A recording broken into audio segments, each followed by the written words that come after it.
एक छोटे से गांव भैरवपुर में एक पुराना कुआं था। कहते थे जो भी रात में उस कुएं के अंदर झांकता वो कुछ दिनों बाद गायब हो जाता। गांव के बच्चे भी उस रास्ते से गुजरने से डरते थे, लेकिन 14 साल का अर्जुन इन बातों पर विश्वास नहीं करता था।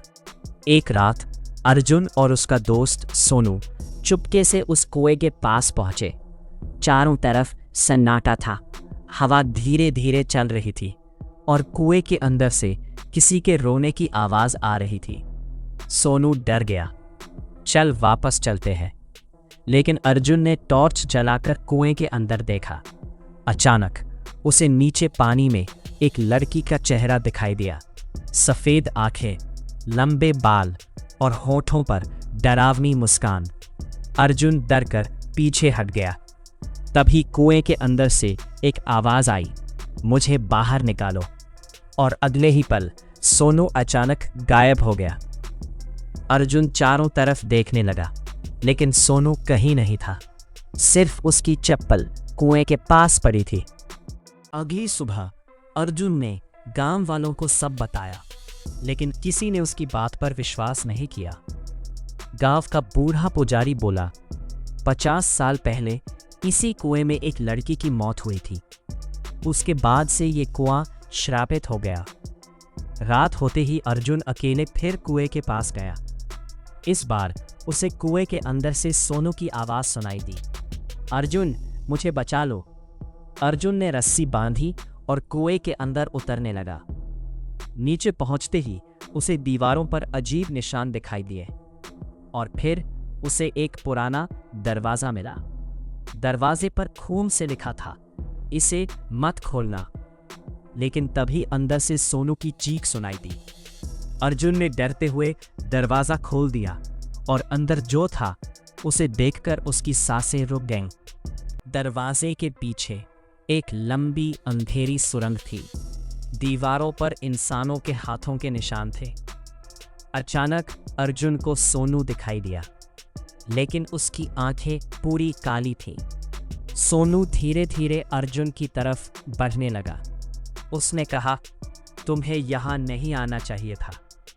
अर्जुन पीछे हटने लगा। तभी सुरंग के अंदर से वही लड़की दिखाई दी।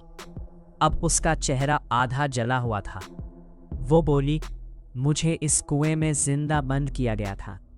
अचानक सुरंग हिलने लगी और दीवारों से सैकड़ों हाथ बाहर निकलने लगे। अर्जुन भागने लगा, लेकिन तभी उसे पता चला सोनू अब इंसान नहीं रहा। लड़की की आत्मा ने अर्जुन को सच्चाई बताई। 50 साल पहले गांव के कुछ लालची लोगों ने उसे खजाने के लिए मार दिया था। मरने से पहले उसने पूरे गांव को श्राप दिया।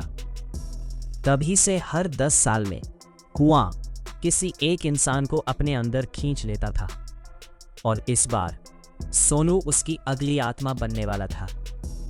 आत्मा बोली, अगर मुझे न्याय नहीं मिला तो पूरा गांव खत्म हो जाएगा। उसने अर्जुन को गांव के पुराने ठाकुर के बारे में बताया। अर्जुन को गांव के पुराने ठाकुर के घर में एक छिपा हुआ कमरा मिला।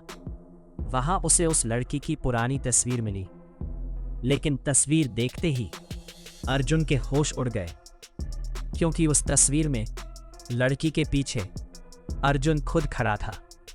अर्जुन को पता चला उसका परिवार ही उस लड़की की मौत का जिम्मेदार था और श्राप उसी के परिवार पर था। रात होते ही पूरा गांव अंधेरे में डूब गया। कुएं से हजारों चीखें आने लगी। अर्जुन सोनू को बचाने के लिए आखिरी बार कुएं में उतरा। नीचे वही आत्मा उसका इंतजार कर रही थी। वो बोली, या तो तुम या फिर पूरा गांव। अर्जुन ने अपनी जान जोखिम में डालकर उस आत्मा की मसली हड्डियां कुएं से बाहर निकाली और उनका अंतिम संस्कार किया। धीरे धीरे कुआं शांत हो गया। सोनू भी वापस सामान्य हो गया। सब खत्म हो चुका था, लेकिन कहानी यही खत्म नहीं हुई। अगली सुबह गांव वालों ने देखा कुएं के पास फिर किसी की नई चप्पल पड़ी थी और कुएं के अंदर से फिर वही आवाज आई, मुझे बाहर निकालो। क्या श्राप सच में खत्म हुआ? या अब किसी नए इंसान की बारी है?